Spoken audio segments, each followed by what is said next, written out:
There is a conversation happening right now that you have never been taught to hear. It is not spoken in the language of markets or the grammar of economics. It is spoken in the language of consciousness. And once you learn to speak it fluently, you will discover that money is not something you chase. Money is something you call. I want you to sit with that for a moment. Not with your intellect, which will immediately wish to argue, but with that deeper part of you that already knows the truth before the words arrive. You have been told all your life that money is earned, that it is exchanged, that it flows to those who work hardest, plan longest, or were born luckiest. But I tell you, none of that is the first cause. None of that is where the story truly begins. The story begins in consciousness. It always has. It always will. Before anything appears in the world you can touch, it first appears in the world you cannot see. This is not poetry. This is the most practical statement ever made. Every building you have ever walked through was first a sustained imagining in someone's mind. Every fortune ever assembled was first a feeling, a specific, intimate, unashamed feeling, held quietly by one human being who dared to believe in what they could not yet see. And here is what I wish to tell you today. Here is the hidden thing I want to place into your hands like a burning coal that will illuminate everything around it. Money has a name, not a printed name on a piece of currency. I am speaking of something far more ancient and far more personal. Money has a name because all abundance is a state of consciousness.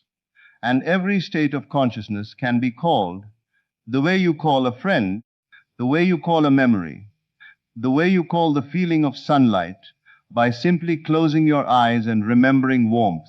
You do not need permission to do this. You do not need credentials, or a certain bloodline, or a particular education. You need only the willingness to speak, inwardly, deliberately, with total conviction, and the faith to wait upon what you have spoken. Think of how a name works. When a mother calls her child's name across a crowded room, something specific responds. Not everything in the room stirs. Not the tables and chairs. Not the strangers. Only the one who belongs to that name. This is precisely how the inner life operates. When you call the name of wealth, not the desperate cry of the one who lacks, but the calm, assured call of the one who knows, something specific in the universe of your own consciousness responds. But most people never speak money's name that way. Most people speak of it in whispers of worry. They say its name in the dark hours with a tight chest and a contracted heart. They call it with the voice of someone who does not expect to be answered. And because the law of consciousness gives you exactly what your inner speech declares, they receive the equivalent of that voice. They receive the feeling of lack dressed in new circumstances, endlessly repeated. I am telling you to change your voice. Now I must show you something, because this is the turning point upon which everything depends. And I do not wish to leave you at the doorway without walking you through. Consciousness is not a mirror. I know the metaphor is common. I know people speak of the world as a reflection of your thoughts. And while it points in the right direction, it does not go far enough. Consciousness is not a passive surface that merely shows you back to yourself. Consciousness is a creative force. It is the only creative force there is. And what it creates with complete fidelity to the feeling that has been most deeply impressed upon it. This is why you must not simply think about money. Thinking about money while feeling poor is like planting a seed in concrete. The thought is there, the intention is there, but the feeling, the inner soil, is hardened against it. The seed cannot take root. What you must do, what I am inviting you to do right now, even as you hear these words, is to feel the feeling of wealth. Not imagine the objects it might bring. Not picture the house or the number in the account, but feel what it feels like to be a person for whom money moves freely, for whom abundance is not a hope but a habit, for whom the question is not, will it come, but simply, how shall I use it well? That feeling is a name. That feeling, held steadily, held lovingly, held without apology, is a call that must be answered. There is a story I want to share with you, not from any book, but from the interior landscape that all of us inhabit, that inner country where all transformation truly occurs. Imagine a man sitting in a room that feels small to him. Not because the walls are closed, but because his sense of himself is contracted. He thinks about money constantly. He calculates and recalculates. He watches what others have with an eye that measures the distance between their abundance and his lack. And in doing so, he makes that distance sacred. He enshrines it. He worships it without knowing it, because he gives it all his attention, all his inner speech, all his feeling. Now imagine the same man on a different evening. Something shifts. Perhaps it is a moment of exhaustion with the old story. Perhaps it is a sudden, inexplicable grace. But he grows still, and in that stillness, he allows himself, just for a moment, to feel what it would feel like to be free. Not victorious, not vindicated over others, simply free. At ease with money, comfortable with its presence, unafraid of its absence. He holds that feeling the way you hold a candle in a dark room, carefully, warmly, with full attention. And something in him that had been locked for years quietly opens. I am telling you that man is you, and the evening I am describing can be tonight.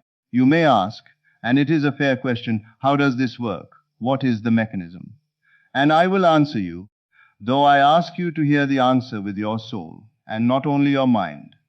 The world you see is the outpicturing of the world you are, not the world you wish you were, not the world you are trying to be.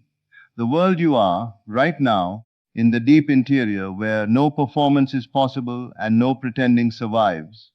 What lives there, what truly dwells there, as a felt assumption about yourself and about life, that is what becomes your outer experience.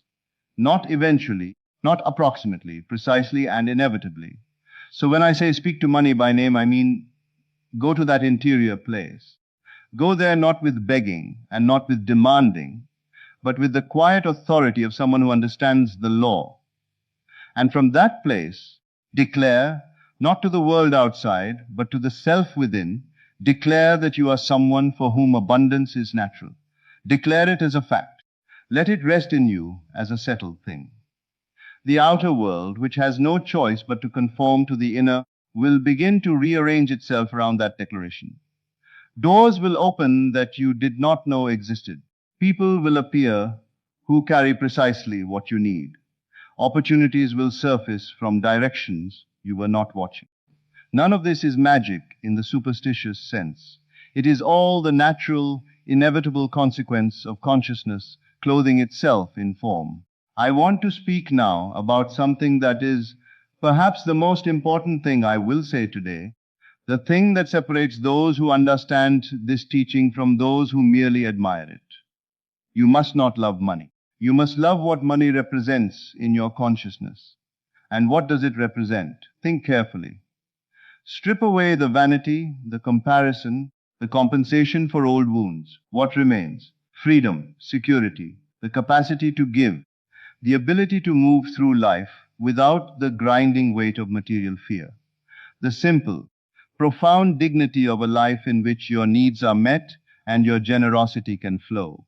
When you fall in love with that, not with the numbers, not with the status, not with the power over others, but with the feeling of living freely and giving freely, when that becomes the name you call, then what comes to you carries the qualities of what you love. It comes as freedom.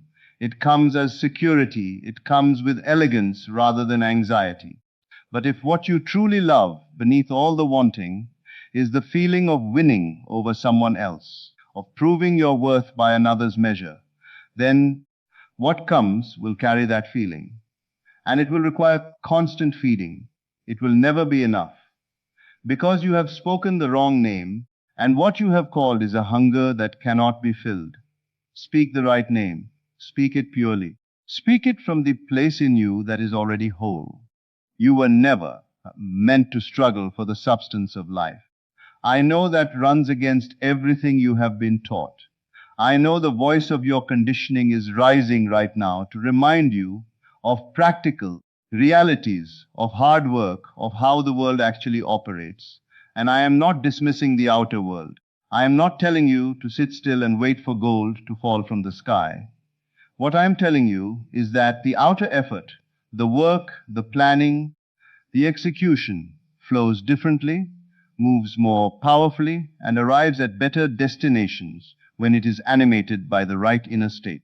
The person who acts from a consciousness of abundance moves through the same world as the person who acts from scarcity, but they do not meet the same world. They cannot, because what each of them encounters is a reflection of what each of them is.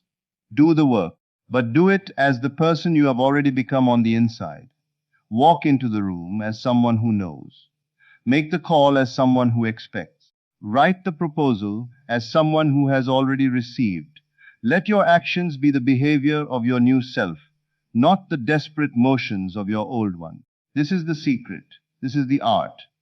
The inner state is not the reward that comes after the outer success. The inner state is the cause from which all outer success proceeds.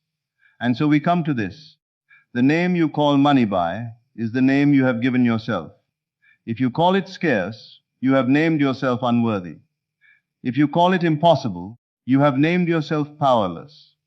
If you call it someone else's, you have named yourself separate from the whole.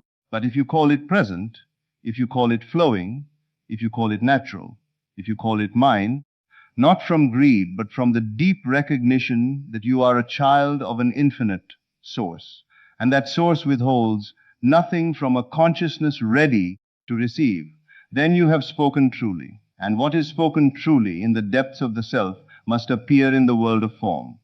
It is law. It is as certain as the law that makes the seed become the tree. Speak that name tonight, not loudly, not with effort. The way you say the name of someone you trust completely, the way you speak of something that is already yours. Because it is. I leave you with this, and I leave you with it, because it is the one thing that, once truly received, changes everything.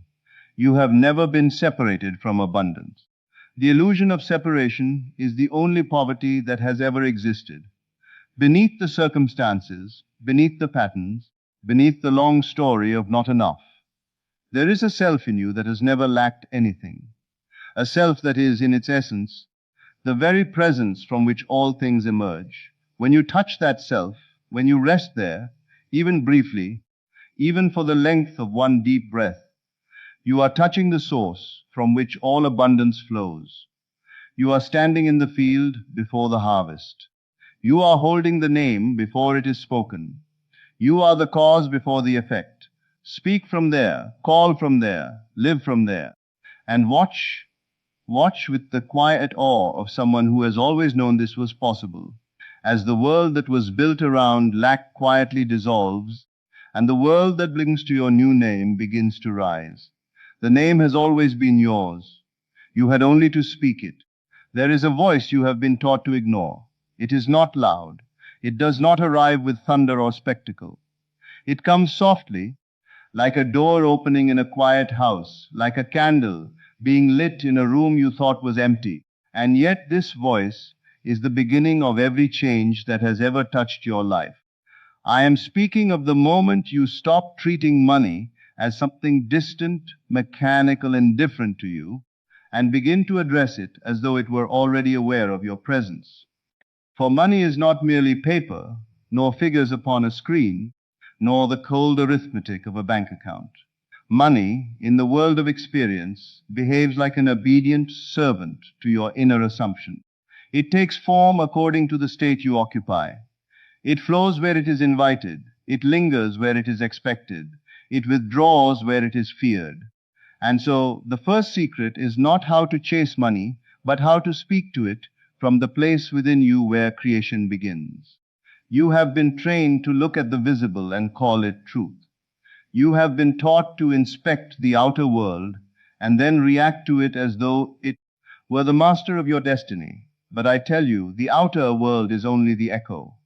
It is only the shadow cast by a deeper movement within you.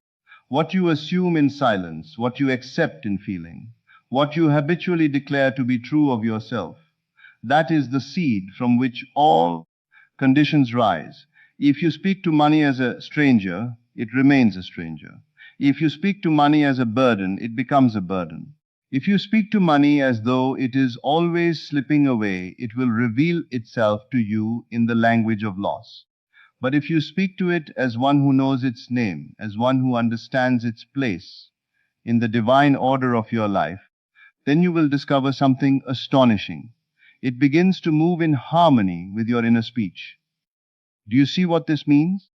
It means that before money can obey your hands, it must first be instructed by your consciousness.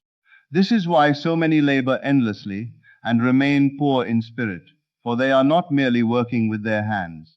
They are working against their own assumptions. They earn, they spend, they worry, they strive, and beneath all of it there is a hidden conversation that says, there is not enough. It is difficult. It is for others, but not for me. I must struggle to deserve it.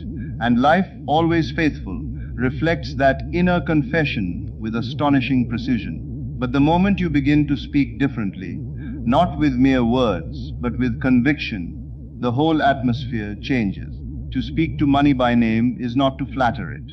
It is to acknowledge it as a living expression of supply, as a current of circulation, as a force that answers to consciousness. You are not begging, you are not pleading, you are not trembling before a master outside yourself. You are assuming your rightful place as the one who directs the inner climate from which outer conditions arise. When you say, inwardly and with feeling, money comes to me easily, you are not making a wish. When you say, money knows my name, you are not indulging fantasy. When you say, I am receptive to wealth, you are not pretending. You are planting a consciousness. And consciousness always becomes fact. There is something majestic about this truth once it is seen. You begin to understand that the question was never whether money could reach you. The question was always whether you could remain faithful to the state that allows it to approach. For there are inner doors, and they open only to the key of assumption. There are invisible chambers within the soul, and in those chambers lie the conditions of your life waiting to be awakened. A man may stand before a locked chest for years, calling it impossible, while the key has always been in his hand. You have the key now, and that key is not force. It is not anxiety. It is not desperate repetition. It is feeling. Feeling is the secret language of creation. Feeling is the seal upon the word. Feeling is what causes the unseen to become visible. When you speak to money with feeling, not with greed, not with tension, not with hunger, but with calm certainty, you enter a relationship with abundance that cannot be shaken by appearances. Picture a great river. It does not ask the stones whether it may pass. It does not negotiate with the bank. It simply flows, because flowing is its nature. So it is with supply when you cease resisting it. So it is with provision when you stop declaring yourself separate from it. The river does not need persuasion. It needs a channel. And your consciousness is the channel through which abundance enters form. Yet here is the deeper truth, the one most people never stay still enough to hear. You do not attract money by worshipping money. You attract money by becoming the inner person who naturally lives in agreement with wealth. That is the turning point. For there is a vast difference between desiring wealth and inhabiting the state of being one to whom wealth belongs. Desire reaches outward and remains incomplete. State is inward and complete. Desire says, I hope. State says, I am. Desire trembles before delay. State rests in fulfillment. Desire looks at the future. State feels the possession now. And when you enter the state, the world begins to reorganize itself around you. This is why speaking to money by name is so powerful. Not because money has ears like a man, but because your words reveal your state. And when your words are united with feeling, they cease to be sounds and become creative acts. There are those who say abundance is random. There are those who say success is reserved for the lucky, the favored, the already established. But I say to you, the world is more obedient than you have imagined. It is not rebellious. It is responsive. It is not cruel. It is exact. It mirrors what you occupy inwardly, and it does so with relentless fidelity. Then why should you continue to speak from lack? Why should you continue to call money scarce, difficult, distant, and unreliable? Why should you rehearse deprivation as though it were wisdom? Why should you bow before absence when presence is already waiting to be acknowledged? There comes a moment in every soul's awakening when it ceases to ask the world for permission. It begins instead to speak from within the end. It says, I know who I am now. It says, I am not abandoned. It says, supply is not outside me, waiting to be earned by suffering. It says, I live in a generous universe, and I belong to its generosity. And when this is felt deeply enough, everything changes. You may still see the old conditions for a time. Do not be disturbed by them. The visible lags behind the invisible. The seed does not reveal the forest in the moment it is planted, yet the forest is already contained within it. So too your new assumption carries its fulfillment within itself. Be patient with the unfolding. Remain loyal to the feeling. The visible will eventually obey the invisible command. This is where faith becomes more than belief. Faith is not hoping something will happen. Faith is dwelling in the consciousness of its already being. To speak to money by name is to say, I know you. I recognize your movement. I welcome your arrival. I no longer fear your absence because I have become inwardly aligned with your presence. That is not arrogance. That is understanding. And understand this carefully. You are never speaking only to money. You are speaking to the totality of your own life. Money is simply one of the clearest mirrors through which your assumptions are revealed. Change your relation to money, and you will discover that you have also changed your relation to worth, to security, to possibility, to self-trust, to life itself. For a man who believes he is worthy begins to stand differently. A woman who knows she is supplied begins to breathe differently. A soul that feels abundance becomes less frantic, less grasping, less divided within itself. And that inner peace is not the reward of wealth. It is often the soil from which wealth springs. So speak gently, speak consistently, speak with a calm authority that does not need to shout. When you wake, let your first word be expectancy. When you walk, let your inner atmosphere be open. When you see your account, do not bow before fear. Bow before truth. And the truth is this: you are not at the mercy of appearances. You are the one in whom appearances are born. Let your inner speech become a sanctuary. Money finds me easily. Money responds to me. Money comes in expected and unexpected ways. Money obeys the state I occupy. I am already the one who has what he needs. Do not say these things as empty formula. Say them as one who is laying a foundation in the unseen. Say them until they cease to sound like words and begin to feel like home. Then watch. Not with strain, but with quiet certainty. Not with anxiety, but with reverence. Not as one checking for proof, but as one who knows that the seed never fails.